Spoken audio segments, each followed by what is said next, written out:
அதான் விடுதலை சிறுத்தைகள் திருமாவளவன் அவர்கள் கர்நாடகத்துக்கு ஒரு முறை போறாரு.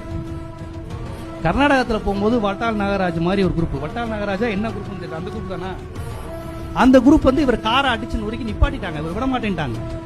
வாட்டாள் நாகராஜ் திருமாவளவனை பற்றி சொன்ன வார்த்தை தெரியுமா? இவன் தாண்டா தமிழர்களுக்காக போராடிக்கிட்டு இருக்கிற தலைவன். வாட்டாள் நாகராஜ் சொன்னது இது எதுவுமே என்னுடைய கற்பனையோ இதெல்லாம் கிடையாது. இந்த தமிழ்னு பேசிக்கிட்டு இருக்கிறவன் இந்த தமிழர்களுக்காக காவிரி நீர் உரிமைக்காக பேசுற தலைவன். ஆனா தமிழ்நாட்டுக்குள்ள வந்தா அவரு பறையர்களுக்காக பாடுபட்டு இருக்காரு. எஸ்சி அப்படின்னு கன்னடத்துக்காரனுக்கு தெரியுது அது யாருன்னு. புரியுதுங்களா? நம்ம என்ன அரசியல்ல இருக்கோம்னு புரியுதுங்களா?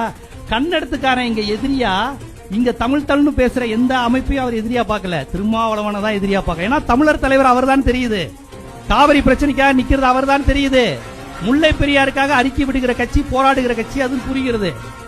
நம்ம இடதுசாரி தோழர் கூட நட்பா இருப்போம். ஆனா முல்லை பெரியார் பிரச்சனை வரும்போது விடுதலை சிறுத்தைகள் சிபிஎம் முரண்படுவாங்க. இல்லங்க முல்லை பெரியார் தமிழர்களுக்கு வேணும், தேனி மாவட்டத்துக்கு வேணும், கம்பத்துக்கு வேணும்னு.